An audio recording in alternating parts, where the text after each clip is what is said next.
की हाल चाल तुसीं दे रहे हो देश पंजाब टीवी। मैं तुहाडा मेजबान आसफ।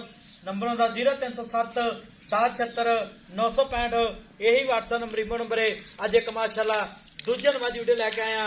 शाह कालीए गिट गिट पछमे बिल्ली आखे माशाला निकी निकी सिंगी है जिमें कोके लाए ने माशाला कन्नी बड़ी लम्मी है कद चंगा नाम चंगी है एक ढड्डी दी है निक्की वक्की है माशाला तुनित लैके साथ जमाना लाई खलीए बटन लगने नीली दे मुठ मुठ थाने खुड्डा खुला निक्की वक्की है पंडा वाले वाने ने कुआड़ा अड्डी है माशाला कंड पद्धर है माशाला तुनीकोट तो पा के नंबरों का 0307 1076 965।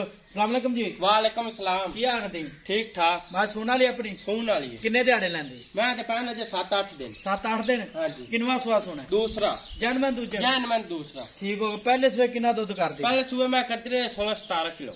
16-17 किलो? हाँ जी। ठीक हो गया। हुन किन्ने दिन लैंदी सुवन दे? हुन मैं ते 8 दे पै 7-8 दे पक्के। तरीक ते? हाँ जी तरीक ते गारंटी ना लै दे। आज होगी 23 तरीक 24 तरीक। हाँ जी। ते 8 दिन पै 7 दिन? 8 दे पै। ठीक हो गया 8 दिन पैन। हाँ जी। ते इहदी थांचे दी गारंटी है? गारंटी होसी आपनी। छट्टा फुआरा वादा घाटा आपनी गारंटी होसी। कोई भरा वीर बयाना करा दे टोकन करा दे लाख रुपया बयाना करा दे सुई मैं लै जावे पास करके पास कर एवें कोई जावे ता इवें कोई ला जावे तो अपनी गारंटी थाना दी। अच्छा उत्थे जाके कोई वादा घाटा निकले? हाँ अपनी गारंटी। ठीक हो गया। ता ऐ की दुध कितना करेगी? आज की मैं दूध कितनी संभी हो मैं घ्यो बड़ा खादो 3-10-12 किलो मक्खन खादो है माशाल्लाह। तेल घना पीतो 10 किलो की घना तेल मैं पीतो है पीता है? हाँ तो मैं आज की 20 किलो 21-20 किलो दूध दो टाइम से ठंडा दूध पीती है माशाल्लाह। ठीक हो गया। मैं अपनी घर दी है? घर दी भाई। ठीक हो गया।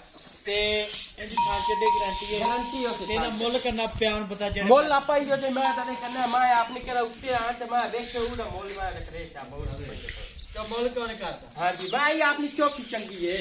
मैं सारी चंगी है। हाँ मैं चंगी है। मैं सारी चंगी है ते मुੱਲ कर मोल मैं आपा नहीं करने। क्यों नहीं रखना? हाँ जी क्यों नहीं करना? मैं अपनी चंगे करा बंदा उत्ते मैं जेमसी दिल पीता ओ मैं दा मोल करावे। अच्छा हाँ उनको आप मोल कर ले लल्लू पंजू पुच्ची रखे ना मोल लावे ना छन्ना तरीक अच्छा नहीं हमदी। अच्छा हाँ जी ठीक हो गया। ते मुੱਲ क्यों कोई ना रख दे माड़ा बंदा सुन ले ना नहीं रख रहे हम ना उसे रख सके किसी बंदे मंगी मैं चाहत ना। हाँ जी चाहत ना। ठीक हो गया। ठीक हो गया जी। नंबर होता 0307 1076 965 यही व्हाट्सएप नंबर इमो नंबर है। मिला दे अगली वीडियो नाल। पाकिस्तान जिंदाबाद।